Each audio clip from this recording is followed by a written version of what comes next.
Share ko lang to. Sir, ikaw po ba kapag nakikipagtalik ay parang hindi sapat ang inyong ginagawa? Pero once ikaw ay nagsiself-masturbate, mas gusto mo ito at mas nag-e-enjoy ka. Tama nga ba? Once again, it's me, your nurse, Sarah MC, and for today's vlog, ang topic po natin ay death grip. Ikaw po ba, sir, ay nanggigigil habang ikaw ay nagmamasturbate? Ito po ba ay nakaka-apekto during masturbation? At kung sakaling ikaw ay nagsasuffer ng ganitong kondisyon, ano nga bang dapat gawin? So ano nga ba itong death grip? Ito po, sir, ay ang paghawak ninyo sa inyong ari during masturbation na may panggigigil, firm and aggressive. Ngayon, ang malaking katanungan, bakit hindi po ako nag-e-enjoy sa partner ko samantalang hindi naman ako nagloloko? Mahal ko siya, pero sa tuwing kami ay nagtatalik, hindi sapat ang kanyang ginagawa. Meron po kasi tayong tinatawag na habituation. Ito po yung paulit-ulit nyong ginagawa. Ngayon, kapag po ikaw ay nagsiself-masturbate, ang ginagamit niyo po ay inyong mahiwagang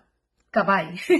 Ngayon, sa paulit-ulit na paggamit kay Mariang Palad, meron kayong force and pressure na mas malakas compare saan? Sa ari ng isang babae. Ngayon, magtatanong ka pa kung bakit mas nag-e-enjoy ka during self-masturbation. Natural, mas mataas po ang binibigay niyong pressure and firmness kapag ikaw ay gumagamit ng Mariang Palad. Ngayon, kapag ito ay paulit-ulit na nangyayari, may hinahanap ka na firmness and aggressiveness na ginagawa mo during self-masturbation na hindi na ibibigay ng vaginal intercourse. Na tinatawag po itong idiosyncratic masturbation. Ano po ba malalaman kapag ikaw ay nakakaranas na tinatawag na death grip? Meron po tayong abnormal behaviors. Number 1, ikaw po ba, sir, ay nanggigigil at mas gusto mo parang pinipiga ang inyong ari? Number 2, ikaw po ba, sir, ay kinukuskus mo yan sa kahit anong malalambot na bagay tulad ng damit, bilog, or sabihin na lang natin mga laruan? And lastly, ikaw po ba, sir, ay nagsiself-masturbate ng nakadapa? Ready na ba ang misis? Kaso ang Junjun hindi pa nakikiko-operate? Huwag mag-alala dahil nandito na po ang inyong Honeymoon Herbal Tea. It's a natural product po na merong Chinese herbs. 15 minutes lamang po ang waiting time at ito'y titigas na at pwede nang gamitin. Ready, on the go! Pwede nyo po ito inumin either hot or cold tea. Samahan nyo na po ng honey or lemon para mas masarap. So ano pong hinihintay nyo? Try nyo na itong Honeymoon Herbal Tea at hindi po kayo nito bibiguin. Tandaan lamang, kung kayo ay merong karamdaman tulad ng stroke, diabetes, mataas ang inyong blood pressure, or even mataas po ang inyong cholesterol, mas mainam pa rin pong munang kumonsulta sa ating mga doktor, sa ating mga urologist bago po gumamit ng kahit anong pampatigas. Maraming salamat po. O ano bang dapat gawin kapag ikaw ay nakakaranas ng death grip? Number 1, kung ikaw po ay merong tinatawag na mood disorders like depression or OCD, obsessive-compulsive disorder, kailangan niyo po itong i-address muna. Baka ito po kasi yung nalilink kung bakit ikaw gusto mo na palaging nagmamasturbate. Next, number 2, alamin niyo po kung bakit nga po ba kayo nagmamasturbate. Actually, maraming reasons yan. Pero mostly, number 1, nakakatulong po ito na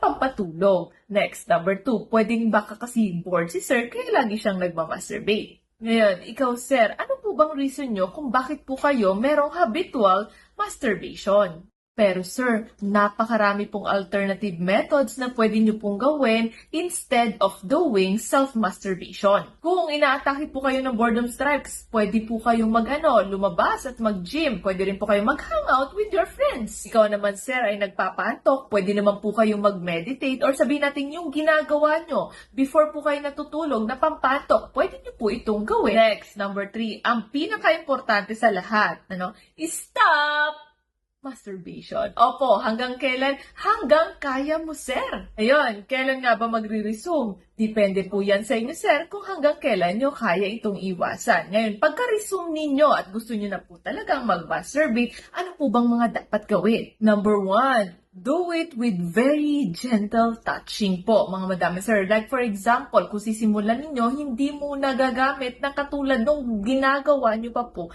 before na very aggressive. Okay? So, ano po bang mga pwedeng gawin? Pwede po kayong gumamit na tinatawag na feather para iyan ay medyo kilitiin. Or for example, na very lightest touch na pwede nyo pong magawa. Next, number 2, sir, pwede po kayong gumamit ng lubes or pampadulas.